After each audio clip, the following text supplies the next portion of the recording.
a seat. Greetings, horror fans, and greetings everyone, all of our virtual viewers out there. I bid you special welcome, me, the Midnight Researcher, to the second edition of Midnight Society VR. I will not be narrating this time around. I'm going to give that welcome opportunity to all my co-hosts here, who tonight we have assembled AsTheRavenDreams, TeeStache, Mina, and TrollForce, with their own tales of terror for you to enjoy tonight. I will give the stage off to whoever is going to go first, but I sincerely hope that all of you stay scared and have a good time tonight.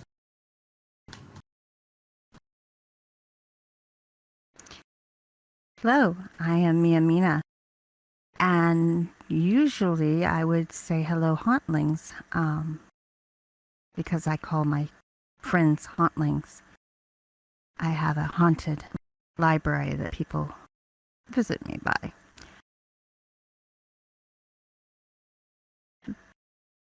Submitted for the approval of the Midnight Society, Muddying the Waters by Mina. I suppose I should say this is my first post. Isn't that how these usually start when you haven't posted before? I'm not sure how to start this. I'm not used to discussing personal events with people. However, I have a need to share this with you. Yes, I mean you, as in you who have happened upon this and are reading it. I need to explain what has happened and why I am writing this. So many of us have fallen into the trap of calling forth something we do not completely understand. It's a reality of our current society. We look for something to try to believe in is not real and cannot affect us, only to find out that it's more real than we believed possible. Media has told us and made us believe these rituals and stories are fictitious, which have no impact on our lives other than entertainment. Yet, you and I know different, don't we? We know better, right? No, I don't have an idea. I'm gonna go stand.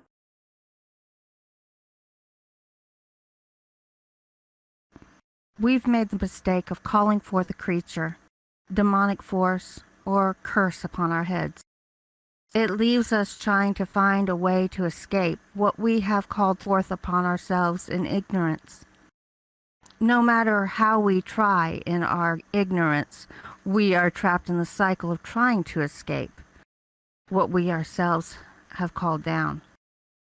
We all are searching for a way to break our chains of freedom, for freedom. Some are caught in the machinations of their own delusions. The oral tradition of stories was much like spellcasting.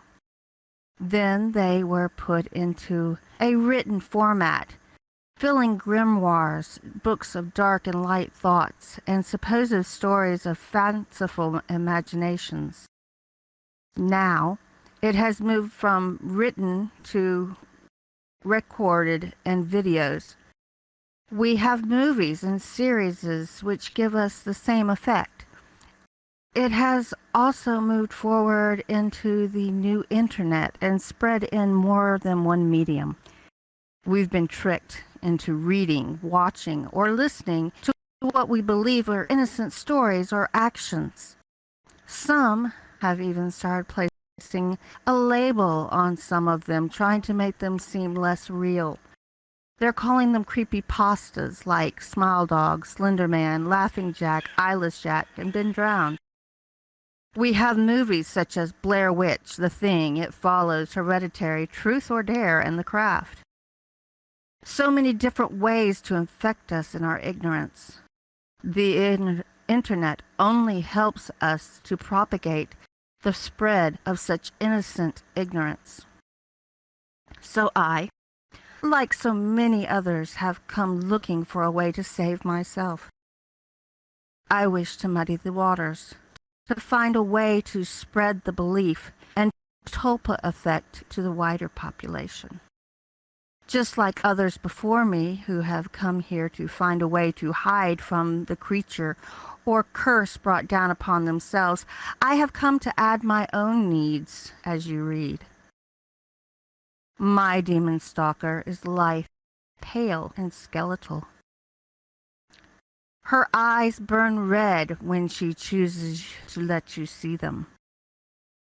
Her black flowing hair wraps around her body, bending with her dress at times.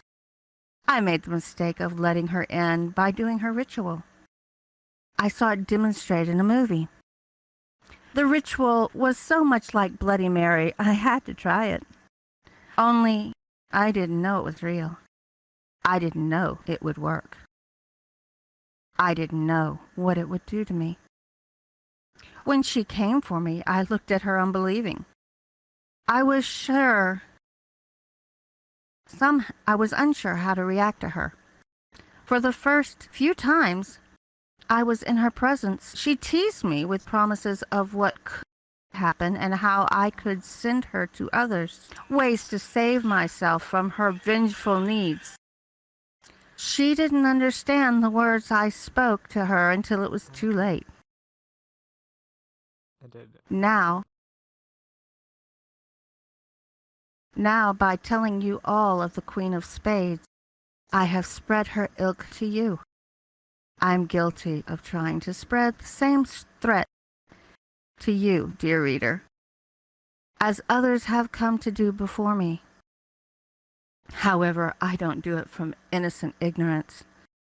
I know exactly what I'm doing and how to do it. I sit here with complete knowledge and understanding. I am not sorry for the fact that it is now attached to you. I do not apologize for my actions, for I have come to read your demons, creatures, and curses. I want them to come to me. I have her to collect them, for she knows what I will do to her if she disobeys me. Yes, you have come to unburden yourselves, while I have come to feed.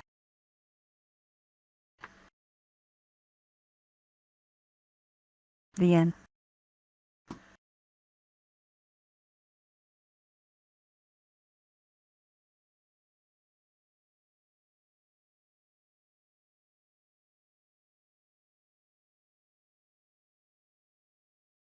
Whoever wants to go next can.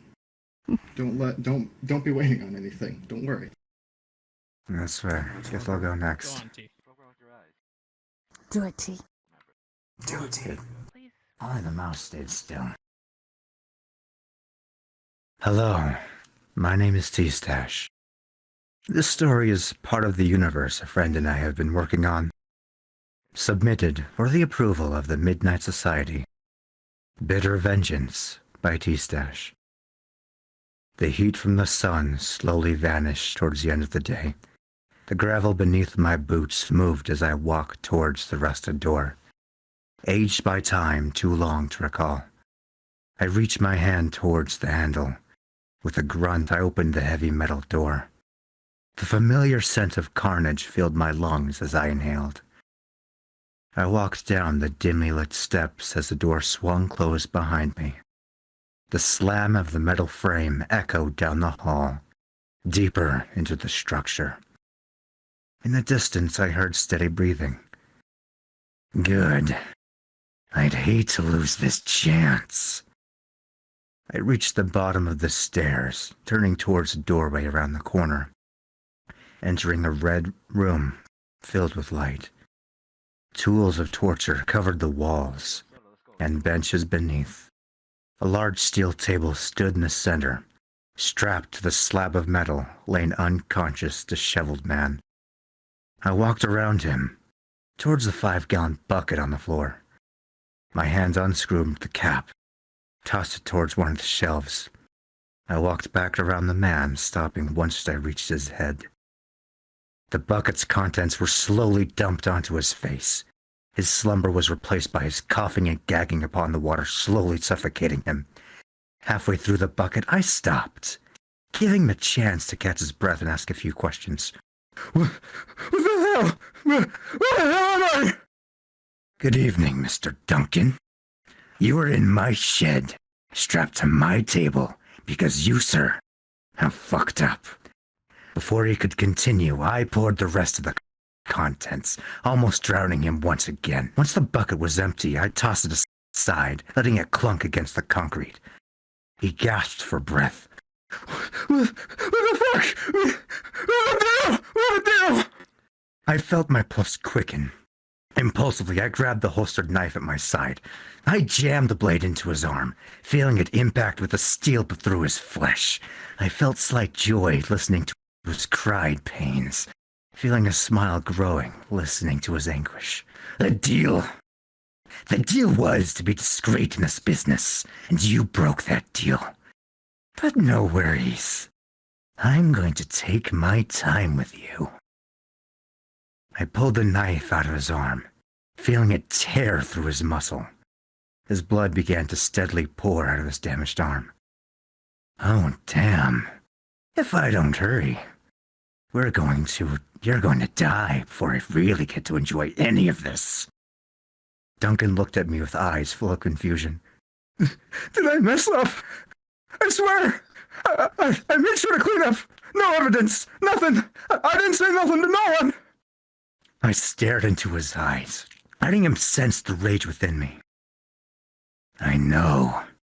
I must admit, I'm very impressed with your skills as a killer. You had great potential with this trade. But you made one mistake. One you will pay with for your life. I turned around, letting my gaze fall into the assortment of knives on the wall. Delicately, I plucked each of them and rested them on the counter. I shifted my head to look at his expression. Tears were trailing down his face. His tone became one of terror of what was to come. Please, I'm sorry. Whatever I did, I'm sorry. I ignored his pleas of mercy. Picking up the blades in one hand, I turned back towards him, planning on where I wanted to cause the most pain. My free hand took one of the blades, sinking it into his pride and joy. Next I aimed for his kneecaps, his elbows, ankles, and wrists. His screams grew with each knife I stabbed within him. He began to quiet down after several seconds of abusing his vocals. I could see his gaze shifting out of focus, the blood loss being too great at this point. I would not lose my chance of vengeance. I took my last knife and held it against his throat, looking him in the eyes. I'm thankful. It had been so long since I had enjoyed killing someone like this. I truly wish it had not been at the cost of my wife. With those words spoken, I dragged my blade across his throat, letting him die. I stood and stared, watching the life fade from his pupils. I felt warmth begin to run down my face. It had been a long time since I felt the sensation of tears. Even though I don't feel deserving of letting myself feel this way, I let my eyes pour out their liquid.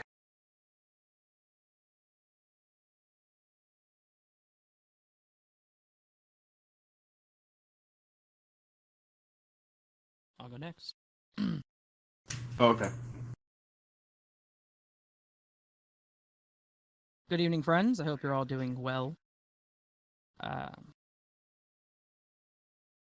I'm AsTheRavenDreams, and this is submitted for the approval of the Midnight Society, is Open Your Eyes by AsTheRavenDreams. If I just open my eyes, I know that everything will be back to normal.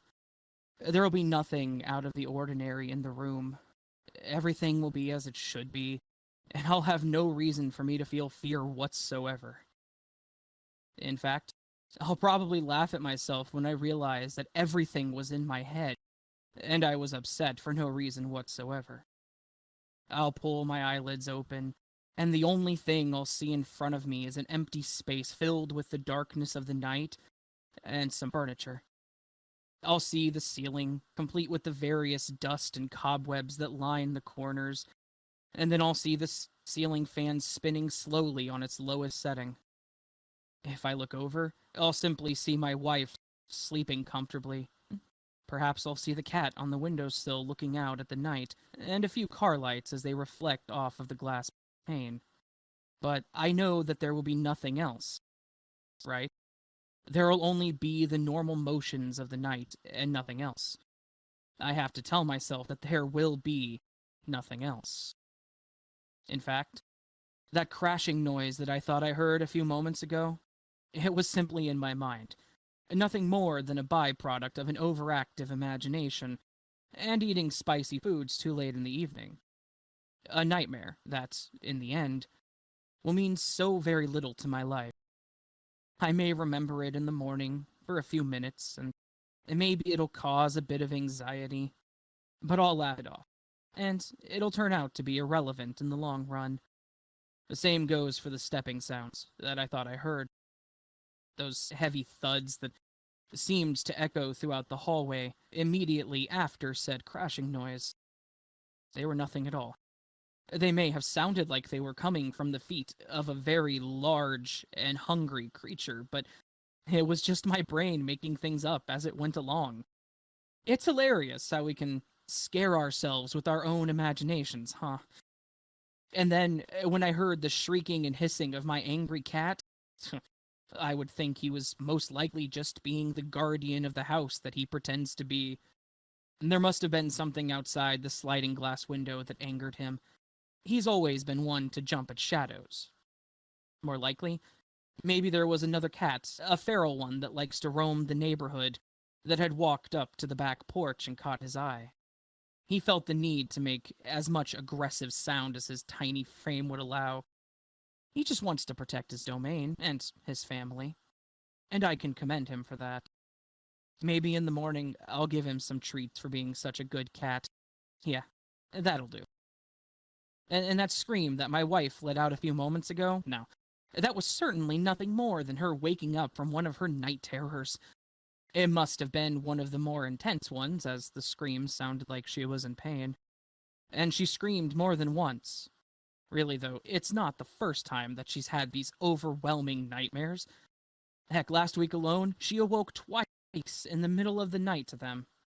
Of course, those were more like gasps than screams, but that just tells me that they are in fact getting worse. I have informed her that she needs to see her doctor and get a sleep aid, just something to help calm her mind through the night. But she still hasn't made the appointment. I suppose I'll have to have that conversation with her again in the morning and hope that she listens this time. She must have been struggling to get back to sleep after she woke up, because I'm thinking that she must have turned on the TV to occupy her mind. Now, I'm normally fine with this, but I wish that she wouldn't choose to watch whatever gory horror movie was playing at the time, and I think I need to talk to her about what volume is acceptable when others are trying to sleep. That bone-crunching sound, followed by the sound of tearing flesh and entrails, was incredibly disturbing, and I cannot imagine that paying such close attention to something that violent in the middle of the night would help with your night terrors. In fact, I would think it would do the opposite. Just another conversation that I guess we'll have to have. There must also be something wrong with the heater. It seems like it kicked on, but it's much too warm in here for that. Maybe the thermostat is broken again. Maybe it needs a new battery or something. On top of that, the blower motor appears to be failing as the air is coming out in strange, rhythmic bursts instead of a constant stream. The fact that it almost feels like the warm breath of some sort of large creature would be concerning if I didn't have a logical explanation. I would say that I also need to clean out the ducts and vents. It almost smells like a mouse may have nestled up and died somewhere in the system.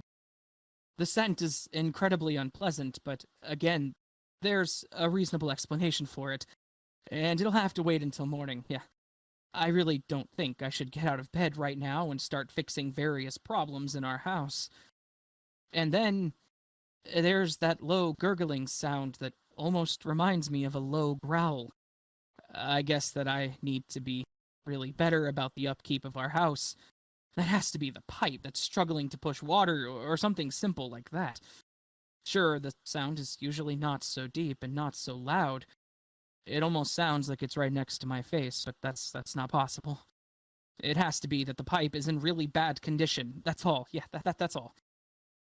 And that slight damp feeling on my face, well, that pipe must be leaking into the ceiling. That's really not good. I suppose I should be really concerned about the state of things if the drip is coming down through the ceiling and dropping onto my face. The water is also warm, so at least I know which pipe it likely is. Yeah, it's just the pipes. It's just the pipes and nothing more. See? All of it makes sense. It's all rational. The sound, the screaming, the feelings, they all have a perfectly logical and reasonable explanation to them. Now, I just had a weird dream. The cat is overly protective. My wife needs to see her doctor about her night terrors. And I just need to be better about maintaining the upkeep of the place. This is absolutely all that is happening.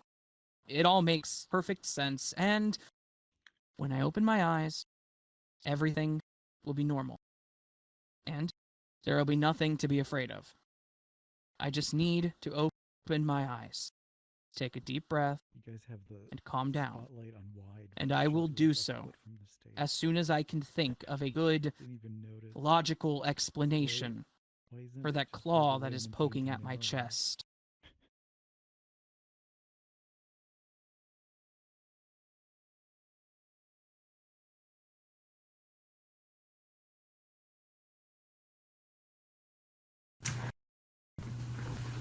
Hello everyone, I am TrollForce, and I am the author and creator of Silent Hill Respite, and I am a community member of the Amnesia modding community with fictional games, and I will be reading the portraits.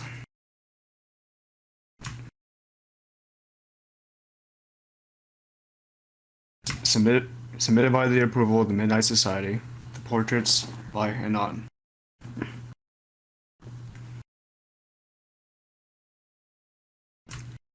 There was a hunter in the woods who, after a long day hunting, was in the middle of an immense forest. It was getting dark, and having lost his bearings, he decided to head in one direction until he was clear of the increasingly impressive foliage. After what seems like hours, he came across a cabin in a small clearing. Realizing how dark it had grown, he decided to see if he could stay there for the night. He approached and found the door ajar. Nobody was inside. The hunter flopped down on a single bed, deciding to explain himself to the owner in the morning. As he looked around inside the cabin, he was surprised to see that the walls adorned by several portraits, all painted in incredible detail. Without exception, they appeared to be staring down at him, their features twisted into looks of hatred and malice. Staring back, he grew increasingly uncomfortable, making a concerted effort to ignore the many hateful faces. He turned to face the wall, and exhausted, he fell into a restless sleep. The next morning, the hunter woke up. He turned, blinking in unexpected sunlight.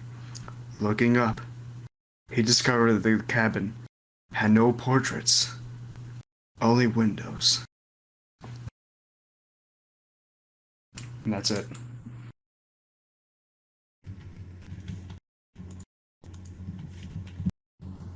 And I believe that is all the stories we have for tonight. We do have a reasonable amount of time left, though. So, just as last time, if anyone wants to come up for a question and answer session, we would be more than happy to oblige. As long as they're orderly and appropriate for Twitch, because this is being live streamed. Before that, I would like to draw attention to the Twitch chat, which has been somewhat active during the session. The first comment we got was, TeeStache for you. Joker guy. Sounds so spooky in a smoky voice kind of way. And another person agreed that it was very fitting. Raven, the same person, said that your story was very good, and they were wondering where they could find audio for it, on YouTube or otherwise. Do you have an answer for that, Raven? I've actually not done that story myself, but another channel, 242 Reads, has done it, and she did an excellent job as well. So, Reads has done it. Very good, very good. And and just for the audience out there, what was the story called again? The name of the story is Open Your Eyes. Very good. And this other person brings up a good point, is that all the information for this panel and the panelists can be found in the HorrorCon VR Discord, at least for this session of the Midnight Society being hosted by HorrorCon. Now, as I mentioned before, I will turn the questions over to the audience. So one at a time, please step up and you can ask any question you like relating to our stories or us. I've got a question for TeeStache. Oh, very well. Step up. Step up to the There's middle a so podium. everyone can hear you. Podium right there. Hello. Hello. TeeStache, how long have you been narrating? Since 2019, or near the end of it. What made you start? Honestly, I like doing cool voices and such, and that's when I decided I wanted to take voice acting seriously. I found a friend through an improv group. She told me that she trained voice actors. She taught me voice acting 101, and I figure I still need to increase my skills, but it doesn't stop me from doing whatever I can to get as much experience as I can. Well, I did also want to say I very much liked your voices for this particular story tonight. Thank you very much. I'm glad you enjoyed it. If anyone else would like to step up, you can.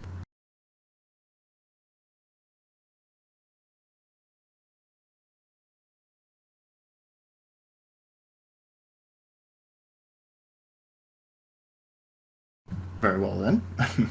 If there are no more questions from... Actually, one moment, let me check.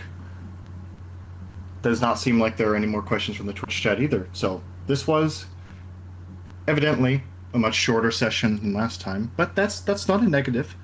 Some stories can be just as scary, even if they're shorter in length.